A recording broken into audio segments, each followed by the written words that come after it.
ठीक है, तो यहाँ तक हमने इससे पहले वाली सारी कहानी जो है वो देख ली थी। अब हम लोग देखने वाले हैं reaction of alkyl halide with metal. हमने इससे पहले दो चीज़ें देख ली कि भाई जो हमारे एल्काइल हैलाइड्स होते हैं वो सब्स्टिट्यूशन रिएक्शन शो कर सकते हैं और सब्स्टिट्यूशन के साथ में चाहे तो एलिमिनेशन भी शो कर सकते हैं। ठीक है ना, किस तरीके से उनकी रिएक्शंस होती हैं, क्या उन रिएक्शंस के स्टीरियोकेमिकल एस्पेक्ट्स होते हैं, वो सारी हम चीज़ें इनसे पहले वाले वीडियोज़ में बात कर चुके हैं। ठीक है, तो यहाँ पर हमें क्या देखना है वो बात करते हैं हम लोग। यहाँ पर हमें बात करना है रिएक्शन विद मेटल के बारे में कि भाई एल्काइल हैलाइड की रिएक्शन मेटल के साथ में कैसे होती है। रिएक्शन विद मेटल्स हमें देखने हैं कि किस तरीके से मेटल के साथ में रिएक्शन करते हैं। देखो बहुत सिंपल है कि एक्चुअली कुछ एक जो तुम्हारे क्लोराइड्स ब्रोमाइड्स और आयोडाइड्स होते हैं ना, जो एल्काइल क्लोराइड ब्रोमाइड या आयोडाइड होते हैं, वो कुछ एक मेटल के साथ में रिएक्शन करके कुछ ऐसे कंपाउंड को बनाते हैं या कुछ ऐसे कंपाउंड का वहाँ पे सिंथेसिस होता है जिनके अंदर कार्बन मेटल का बॉन्ड होता है। ऐसे कंपाउंड को हम लोग क्या बोलते हैं, ऑर्गेनोमेटलिक कंपाउंड। तो ये बात ध्यान रखना, ऑर्गेनोमेटलिक कंपाउंड किसको बोलते हैं, ऐसे कंपाउंड को जहाँ पे तुम्हारे पास में एक एल्काइल यूनिट होगी और उस एल्काइल यूनिट के साथ में कोई मेटल जो है वो जुड़ा हुआ है। ठीक है ना, तो उसको हम लोग क्या बोलते हैं, ऑर्गेनोमेटलिक कंपाउंड बोलते हैं। फिर ये बात ध्यान रखना कि इसका जो डिस्कवरी था वो किसने किया था, वो किया था विक्टर ग्रिगनार्ड ने 1900s के अंदर। ठीक है ना, उसने क्या नाम से एल्काइल मैग्नीशियम हैलाइड बनाया था जिसको हम लोग बोलते हैं RMgX, जो तुम नॉर्मली बोलते हैं, हम लोग नॉर्मल भाषा में हम इसको ग्रिगनार्ड रिएजेंट बोलते हैं। बाकी कई बार हम लोग क्वेश्चन सॉल्व करते हैं इसको बोलते हैं कि भाई RMgX है, ये इसके ऊपर अटैक कर रहा है, तो वहाँ हम समझ जाते हैं कि भाई ये R- के सोर्स की तरह काम करता है। ठीक है, बाकी और इसके बारे में हम बात करेंगे अभी। तो ध्यान रखना इसको हम लोग कैसे रेफर करते हैं, इसको हम लोग रेफर करते हैं ग्रिगनार्ड रिएजेंट के नाम से। फिर देखो ये जो रिएक्शन है ना वो ड्राई ईथर में कराई जाती है। अब ये ड्राई ईथर में क्यों कराई जाती है, इसका एक बहुत बड़ा रीज़न होता है। अब ये जो सिंथेसिस है वो रिएक्शन देखो कि तुम्हारे पास में कोई RX था, कोई एल्काइल हैलाइड था, तुमने उसकी रिएक्शन करा दी मैग्नीशियम के साथ में, बस तुम्हें वो रिएक्शन किस में करानी है, ड्राई ईथर में करानी है। ठीक है ना, ड्राई ईथर में करानी है, तो तुम्हारे पास क्या होगा, मेटल इंसर्शन होगा। मतलब ये जो मेटल है ना वो इंसर्ट हो जाएगा इस RX बॉन्ड के बीच में, तो क्या बना लेगा, RMgX बना लेगा। और ये RMgX ही क्या कहलाता है बताओ, ग्रिगनार्ड रिएजेंट कहलाता है। क्या कहलाता है, ग्रिगनार्ड रिएजेंट कहलाता है। यहाँ पे तुम्हें इस ग्रिगनार्ड रिएजेंट के बारे में दो तीन चीज़ें पता होनी चाहिए। पहली चीज़ कि जो RMgX है वो किसका सोर्स है, R- का सोर्स है। R- क्या होता है, कार्ब एनायन, कार्ब एनायन होता है। ठीक है ना, दूसरी चीज़ जो तुम्हें पता होनी चाहिए वो ये है कि ये बेसिक भी होता है, ये बेसिक भी होता है। और तीसरी चीज़ तुम्हें पता होनी चाहिए वो ये है कि ये न्यूक्लियोफिलिक भी होता है। ठीक है ना, ये न्यूक्लियोफिलिक भी होता है। अब बेसिक और न्यूक्लियोफिलिक में डिफरेंस क्या है ये मैं पिछले वीडियो में बता चुका हूँ। बेसिक कौन होता है, बेस वो होता है जो प्रोटॉन को एब्स्ट्रैक्ट करता है। ठीक है ना, और न्यूक्लियोफाइल कौन होता है, जो किसी कार्बन सेंटर पर अटैक करे। न्यूक्लियोफाइल कार्बन सेंटर पर अटैक करता है, बेस हमेशा प्रोटॉन को एब्स्ट्रैक्ट करता है। तो ये दोनों की तरह काम कर सकता है डिपेंडिंग ऑन कि तुम इसको कौन से ग्रुप के साथ में रिएक्ट करवा रहे हो। ठीक है ना, कहीं पे अगर इसकी एफिनिटी ऐसी है कि ये कार्बन सेंटर पर अटैक कर सकता है तो वहाँ पे न्यूक्लियोफाइल की तरह कर लेगा। कहीं पे इसको एसिडिक प्रोटॉन दिख गई तो ये उस एसिडिक प्रोटॉन को एब्स्ट्रैक्ट कर लेगा, बेसिक नेचर शो करने लग जाएगा। तो बस यहीं पे हमें समझ में आ जाना चाहिए कि इस कंपाउंड का सिंथेसिस ड्राई ईथर में क्यों किया गया है। भाई तुम एक बात समझो कि जो ईथर होता है ना वो, उसकी सबसे अच्छी चीज़ ये है कि वो ना बहुत ही इनर्ट होता है। ये कैसा होता है, बहुत ही इनर्ट होता है, इसकी ज़्यादा रिएक्शंस नहीं होती। हम ऑर्गेनिक केमिस्ट्री में जब भी पढ़ते हैं तो ईथर की रिएक्शंस बहुत ही कम होती हैं। भाई तुमने ईथर की कितनी रिएक्शन पढ़ी हैं, गिन के दो तीन रिएक्शनें पढ़ी होंगी। एक तुमने पढ़ा होगा विलियमसन ईथर सिंथेसिस, एक तुमने पढ़ लिया होगा कि भाई ईथर का क्लीवेज HI के प्रेजेंस में। दो ही तीन चीज़ें पढ़ते हो तुम ईथर के बारे में, उससे ज़्यादा तुम कुछ नहीं पढ़ते। ठीक है, तो ये इनर्ट होता है, इसकी ज़्यादा रिएक्शंस नहीं मिलती हैं, ज़्यादा रिएक्ट नहीं करता ये। ठीक है, इनर्ट होता है। और ये क्या नाम से ना, इसके पास दो लोन पेयर होते हैं, दो लोन पेयर होते हैं। तो अगर मैं इसकी एसिड के साथ में रिएक्शन करवा दूं, किसी H+ के साथ में रिएक्शन करवा दूं, तो ये कैसा हो जाता है, ये यहाँ पे प्रोटोनेट हो जाता है। ठीक है ना, ये कैसा कहलाता है, ये प्रोटोनेटेड ईथर कहलाता है, प्रोटोनेटेड ईथर। अब ये जो प्रोटोनेटेड ईथर है ना वो एक्चुअली कैसा है, वो है एसिडिक। क्यों, देखो ऑक्सीजन पे आ गया पॉजिटिव चार्ज और ये रही तुम्हारे पास में एक प्रोटॉन। अब मान लो तो ये एक्चुअली ड्राई ईथर क्या होती है, ड्राई ईथर होती है ये होती है ड्राई ईथर। ड्राई ईथर ये होती है। ठीक है ना, जिसमें प्रोटॉन नहीं है, मतलब जिसमें एसिडिक प्रोटॉन नहीं है। तो अब तुम एक बात बताओ, मान लो तुमने ड्राई ईथर नहीं यूज़ किया होता, तुमने प्रोटोनेटेड ईथर यूज़ कर लिया होता, तो बताओ क्या होता। भाई तुम अभी कह रहे हो कि ये एसिडिक है नेचर के अंदर, और अभी इससे पहले तुमने बोला कि ग्रिगनार्ड रिएजेंट कैसा होता है, बेसिक होता है। तो अगर मान लो तुमने RX + Mg की रिएक्शन करवाई और तुम्हारे पास में RMgX बन गया, जैसे ये RMgX बनेगा ना, ये क्या करेगा, ये सॉल्वेंट के अंदर जो तुम ड्राई ईथर यूज़ कर रहे थे, सॉरी ड्राई नहीं है जो ईथर वो यूज़ कर रहे हो, तुम प्रोटोनेटेड ईथर यूज़ कर रहे हो, अगर ईथर में थोड़ा सा भी प्रोटोनेशन हुआ तो ये क्या कर लेगा, फटाफट इस पर अटैक कर लेगा, है ना। तो बेसिक है तो इससे प्रोटॉन एब्स्ट्रैक्ट करेगा, तो बताओ क्या होगा, तुम्हारे पास बन जाएगा RH। ये क्या है, ये एक हाइड्रोकार्बन, ये है एक हाइड्रोकार्बन। तो हमेशा ये बात ध्यान रखना कि एल्काइल हैलाइड इसमें ग्रिग्नार्ड रिएजेंट के सिंथेसिस के लिए हमें ड्राई ईथर क्यों चाहिए होता है, क्योंकि ड्राई ईथर के प्रेजेंस में ही तुम इस रिएक्शन को ईजिली कर सकते हो, ग्रिग्नार्ड रिएजेंट को सिंथेसाइज करा सकते हो। क्योंकि ग्रिग्नार्ड रिएजेंट खुद कैसा होता है, बेसिक होता है। अगर उसको कहीं पे भी एसिडिक प्रोटॉन दिखी तो बस दिक्कत हो जाएगी और वो क्या करेगा, प्रोटॉन एब्स्ट्रैक्ट कर लेगा। तो इसीलिए जो सॉल्वेंट है वो ऐसा यूज़ किया जाता है जिसमें कोई एसिडिक प्रोटॉन ना हो। तो अब मैं तुमसे क्वेश्चन पूछूंगी, क्या तुम मीथेनॉल को यूज़ कर सकते हो as a solvent Grignard reagent के सिंथेसिस के लिए? तो आंसर है नहीं कर सकते। क्यों? क्योंकि अगर तुमने मीथेनॉल देखा तो मीथेनॉल क्या होता है, ये डेल्टा नेगेटिव है, डेल्टा पॉजिटिव, और तुमने इसकी रिएक्शन करा दी सपोज RMgX के साथ में, तो तुम्हें पता है यार ये है बेचारा बेस और ये रही तुम्हारे पास एसिडिक प्रोटॉन, ये इससे प्रोटॉन एब्स्ट्रैक्ट करेगा, ये क्या बना लेगा, RH बना लेगा प्लस CH3OMgX बना लेगा। ठीक है, ये RH क्या होता है, RH होता है हमारे पास में हाइड्रोकार्बन। ठीक है ना, तो ध्यान रखना ग्रिग्नार्ड रिएजेंट जब भी एसिडिक प्रोटॉन से रिएक्ट करता है तो वहाँ पर क्या करता है, हाइड्रोकार्बन का सिंथेसिस कर लेता है। तो ये क्वेश्चन मैंने आंसर कर दिया तुम्हें कि भाई इसमें ड्राई ईथर की क्या यूज़ है, क्यों हम लोग ड्राई ईथर को इस्तेमाल लेते हैं इसको बनाने के लिए। अब ग्रिग्नार्ड रिएजेंट का सिंथेसिस किया था विक्टर ग्रिग्नार्ड ने। ठीक है ना, उनकी फ़ोटो ये है, ठीक है ना, ये उनकी फ़ोटो है। अब विक्टर ग्रिग्नार्ड के बारे में अगर तुम्हें पढ़ना है तो तुम इतना पढ़ सकते हो, ठीक है ना, थोड़ा सा GK वाला पार्ट है, तुम पढ़ लोगे आराम से, इसको पढ़ लेना, इसमें ज़्यादा कुछ है नहीं। ठीक है ना, कुछ ऐसा नहीं है जो तुम्हारे लिए एग्जाम में पूछा जा सकता है। ठीक है, आगे बढ़ते हैं। अब देखो इसमें सबसे इंपॉर्टेंट चीज़ क्या है कि जो ग्रिग्नार्ड रिएजेंट होता है ना उसमें कार्बन और मैग्नीशियम के बीच में कोवेलेंट बॉन्ड होता है ना, ये सबसे इंपॉर्टेंट चीज़ है। ये अगर मैं तुमसे पूछ लूँ ना तो आधे ज़्यादा लोग यहाँ पे गलती करते हैं, वो बोलते हैं कि इसमें आयनिक बॉन्ड होगा क्योंकि R- प्रोवाइड करता है ना RMgX, तो कई लोग ऐसा बोलते हैं कि ये ना आयनिक बॉन्ड होगा, बट आयनिक नहीं होता। कार्बन और मैग्नीशियम के बीच का जो बॉन्ड होता है वो कैसा होता है, कोवेलेंट होता है एंड हाईली पोलर है। भाई तुम कुछ जानते हो, डेल्टा पॉजिटिव और डेल्टा नेगेटिव एंड देखो क्रिएट हो रहे हैं, हाईली पोलर होता है। तो कार्बन क्या करता है, कार्बन इलेक्ट्रॉन डेंसिटी को पुल करता है from the electro positive magnesium, hence magnesium के ऊपर पॉजिटिव और इसके ऊपर क्या नाम से एल्काइल यूनिट के ऊपर नेगेटिव चार्ज आ जाता है। और जो मैग्नीशियम हेलोजन का जो बॉन्ड है वो इसेंशियली कैसा होता है, आयनिक होता है। तो ये चीज़ तुमसे पूछी जा सकती है, ठीक है ना, कि अगर मैं RMgX के बारे में बात करूँ तो RMgX का स्ट्रक्चर तुमने कुछ इस तरीके से देखा होगा, ऐसे लिखा हुआ होता है। तो ये क्या डिनोट कर रहा है कि R और Mg के बीच का जो बॉन्ड है वो तो है कोवेलेंट, और Mg और X के बीच का जो बॉन्ड है वो प्रिडोमिनेंटली कैसा होता है, आयनिक होता है। ठीक है, ये कहानी तुम्हें पता होनी चाहिए। फिर हमें पता है कि भाई ग्रिग्नार्ड रिएजेंट जो है वो हाईली रिएक्टिव होते हैं, किसी भी सोर्स ऑफ कहीं पे भी अगर तुम्हें सोर्स ऑफ प्रोटॉन दिख गया तो वो हाइड्रोकार्बन बना लेगा, जैसा अभी हमने यहाँ पर करके दिखा दिया।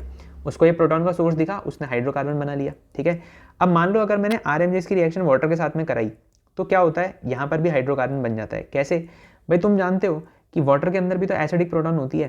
भाई जैसे मान लो कि मैं RMgX ले लूँ और मैंने उसकी रिएक्शन करा दी वाटर के साथ में, तो तुम वाटर में जानते हो कि भाई ये हमारा डेल्टा नेगेटिव, ये डेल्टा पॉजिटिव एंड होता है, ये इसके साथ में प्रोटॉन ले करके और क्या बना सकता है, RH बना लेगा, प्लस इसका जो नेगेटिव पार्ट बच गया, वाटर का जो नेगेटिव पार्ट बच गया वो क्या है, OH, तो ये MgOHX बना करके साइड में हो जाता है। ठीक है, तो ये क्या बन गया, ये बन गया हमारे पास में हाइड्रोकार्बन। ठीक है, तो जहाँ पर भी तुम्हारे पास एसिडिक नेचर है वहाँ पर तुम ये समझ जाना कि जो ग्रिग्नार्ड रिएजेंट है वो किसकी तरह एक्ट करेगा, बेस की तरह काम कर देगा। ठीक है, तो इसीलिए हम लोग कहते हैं कि जब भी हम लोग सिंथेसिस करते हैं ना ग्रिग्नार्ड रिएजेंट का, तो हमें इवन जो ट्रेसेस ऑफ मॉइस्चर है ना उसको भी अवॉइड करना पड़ता है। ठीक है, वरना क्या दिक्कत हो जाएगी, वरना जो ग्रिग्नार्ड रिएजेंट है वो सिंथेसाइज ही नहीं होगा। तो ऐसे तुम अगर क्वेश्चन देखो तो तुमसे कई बार पूछा जाता है कि भाई इन सब में से, जैसे मान लो तुम्हें 4 ऑप्शन दे दिए और तुमसे पूछा कि बताओ इन सारे सॉल्वेंट्स में से तुम ग्रिग्नार्ड रिएजेंट का सिंथेसिस किस सॉल्वेंट में नहीं कर सकते, तो सीधी सी बात देख लेना, जो भी तुम्हारे प्रोटिक सॉल्वेंट्स होंगे, प्रोटिक सॉल्वेंट मतलब जो भी H+ दे सकते हैं, कौन से होते हैं प्रोटिक सॉल्वेंट। भाई जैसे मान लो एल्कोहल है तो एल्कोहल क्या होता है, एक प्रोटिक सॉल्वेंट होता है। ठीक है ना, वहीं पे अगर मान लो मैं तुम्हें बोलूँ एसीटोन, तो एसीटोन एप्रोटिक सॉल्वेंट है, एसीटोन में प्रोटॉन नहीं दिया जाता। ठीक है, तुम DMSO ले सकते हो, DMSO भी एप्रोटिक होता है सॉल्वेंट। ठीक है ना, तो ध्यान रखना प्रोटिक सॉल्वेंट का यूज़ नहीं किया जाता है कभी भी ग्रिग्नार्ड रिएजेंट के सिंथेसिस के लिए। अब हम बढ़ते हैं आगे वाली रिएक्शन जिसको हम लोग बोलते हैं भैया वुड्स रिएक्शन। वुड्स रिएक्शन बहुत ही अच्छी रिएक्शन है और ये तुम लोग हाइड्रोकार्बन्स में पढ़ते हो जब तुम 11th में होते हो तब। ठीक है, तो देखते हैं। देखो वुड्स रिएक्शन में क्या होता है, वुड्स रिएक्शन में तुम्हारे पास में 2 यूनिट्स होती हैं, एल्काइल यूनिट्स होती हैं। मान लो मेरे पास में एल्काइल यूनिट है और मैंने उसकी रिएक्शन करा दी सोडियम के साथ में, तो ये होता क्या है, ये ना दो आर यूनिट्स जो हैं वो जुड़ जाएंगी। मतलब मान लो तुमने ट्वाइस यूज़ किया एल्काइल हैलाइड को, तो वो जुड़ करके क्या बना लेता है तुम्हारे पास में, एक सिमेट्रिकल एल्केन बनाता है। ध्यान रखना, इसमें यूजुअली ये चीज़ है वो इंपॉर्टेंट है कि जो वुड्स रिएक्शन है ना, उसकी टेंडेंसी ये होती है कि वो सिमेट्रिकल एल्केन बनाए। ठीक है ना, सिमेट्रिकल एल्केन बनने की टेंडेंसी होती है। और इसमें हमेशा क्या होता है, जो भी एल्काइल ग्रुप होगा ना वो दोनों जुड़ जाएंगे, तो नंबर ऑफ कार्बन एटम क्या हो जाते हैं, डबल हो जाते हैं। जो भी एल्काइल ग्रुप, जो भी तुमने इनिशियल कंपाउंड लिया होगा, जो इनिशियल कंपाउंड लिया है, मान लो इनिशियल कंपाउंड मान लो तुमने CH3X यूज़ कर लिया, जो तुम्हारे पास फाइनल कंपाउंड बनेगा वो क्या बनेगा, CH3CH3। मतलब तुम्हारे पास जो कार्बन का कंटेंट है वो प्रोडक्ट के अंदर क्या हो जाता है, डबल हो जाता है। ठीक है, तो ये बात ध्यान रखना, सिमेट्रिकल बनता है और इस तरीके से कंपाउंड बनेगा। ये बहुत ही इंपॉर्टेंट चीज़ थी यहाँ पे। तो इसका भी रिएक्शन ना हम लोग ड्राई ईथर में ही कराते हैं, है ना। तो alkyl halides on reaction with sodium in dry ether give hydrocarbon containing double the number of carbon atoms present in the alkyl halide. This reaction is known as Wurtz reaction and ये reaction हमने class 11th में देख रखी है। अब यहाँ पर एक क्वेश्चन बन सकता है, क्वेश्चन ये बन सकता है कि भाई तुम इसमें सिमेट्रिकल एल्केन का सिंथेसिस करते हो, तो बताओ क्या तुम वुड्स रिएक्शन से मीथेन का सिंथेसिस कर सकते हैं हम लोग? नहीं कर सकते, क्योंकि मीथेन में क्या होता है, CH4 होता है, एक ही कार्बन एटम है, तो मीथेन का सिंथेसिस नहीं किया जा सकता है वुड्स रिएक्शन से। तो ये can't be synthesized by Wurtz reaction. ठीक है, सिंथेसाइज्ड बाय वुड्स रिएक्शन। ये सबसे इंपॉर्टेंट चीज़ है कि वुड्स रिएक्शन जहाँ पर भी मिल जाए उसमें तुमसे क्वेश्चन पूछे कि भाई बताओ क्या तुम इससे मीथेन का सिंथेसिस कर पाओगे, तो नहीं कर पाओगे। क्यों? क्योंकि नंबर ऑफ कार्बन एटम कितने हैं, एक ही है। ठीक है, ये कहानी समझ में आ चुकी है। अब देखो यहाँ पर भी क्वेश्चन ये पूछ सकता है तुमसे कि भाई बताओ तुमने ड्राई ईथर ही क्यों यूज़ किया।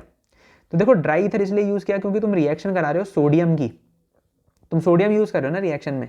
भाई तुम कुछ सोचो, सोडियम जो है वो क्या करता है, वो किसी ऐसे कंपाउंड के साथ में, तुम जानते हो कि सोडियम एक एक्टिव मेटल होता है, ये हम पढ़ते भी हैं भाई। जब हम ऐसा पढ़ते हैं एसिडिक बेसिक स्ट्रेंथ में कि तुम अल्कोहल, फिनॉल और कार्बोक्सिलिक एसिड को कैसे सेपरेट करोगे, तो वहाँ पे हम लोग दो तीन चीज़ें देखते हैं कि reaction with NaOH, sodium and reaction with sodium bicarbonate. तो जो सोडियम होता है ना, वो हर उस जगह पे रिएक्शन शो करता है जहाँ पे तुम्हारे पास में एसिडिक प्रोटॉन होती है। ठीक है ना, तो तुमने ड्राई ईथर इसीलिए यूज़ किया क्योंकि ड्राई ईथर के अंदर तुम्हारे पास में एसिडिक प्रोटॉन नहीं होती। भाई तुम खुद सोचो ना, अगर तुमने मीथेनॉल यूज़ किया होता और तुम उसमें सोडियम डालते तो क्या होता, पटाखे फूटते, है कि नहीं। तो क्योंकि रिएक्शन हो जाती सोडियम की किसी साथ में, तुम्हारे सॉल्वेंट के साथ में, और वायलेंट रिएक्शन होती। ठीक है, इसीलिए हम लोग क्या यूज़ करते हैं, यहाँ पे ड्राई ईथर का यूज़ किया जाता है। ठीक है, तो यहाँ तक का अपना जो काम है वो कंप्लीट हो चुका है। अगले वाले में हम लोग ये न्यूक्लियोफिलिक सब्स्टिट्यूशन रिएक्शन वाला जो पार्ट है वो देखेंगे। ठीक है, यहाँ पर मैंने तुम्हें ग्रिग्नार्ड रिएजेंट की जो कहानी थी वो बता दी। अब ग्रिग्नार्ड रिएजेंट से रिलेटेड दो तीन चीज़ें और बता देता हूँ मैं। ठीक है, ग्रिग्नार्ड से रिलेटेड दो तीन चीज़ें और बता देता हूँ। देखो ग्रिग्नार्ड रिएजेंट जो है ना, उसका एक तो ये ध्यान रखना कि वो किसका सोर्स होता है, वो R- का सोर्स होता है। तो R- का सोर्स केवल ग्रिग्नार्ड रिएजेंट ही नहीं है, सोर्स ऑफ R-, तो R- के कई अलग अलग सोर्सेज भी होते हैं। जैसे अगर मान लो मैं तुम्हें बताऊं तो तुम्हारे पास में RLi, एल्काइल लिथियम एक ऐसा कंपाउंड होता है जो R- का सोर्स होता है। ठीक है ना, RMgx तो तुमने पढ़ा ही है, लिख लेते हैं, ग्रिग्नार्ड रिएजेंट होता है। एक होता है R2CuLi, ठीक है ना, तो ये क्या नाम से गिलवेंस रिएजेंट कहलाता है, ये भी R- के सोर्स की तरह काम करता है। एक होता है R2CD, डायल्काइल कैडमियम कंपाउंड।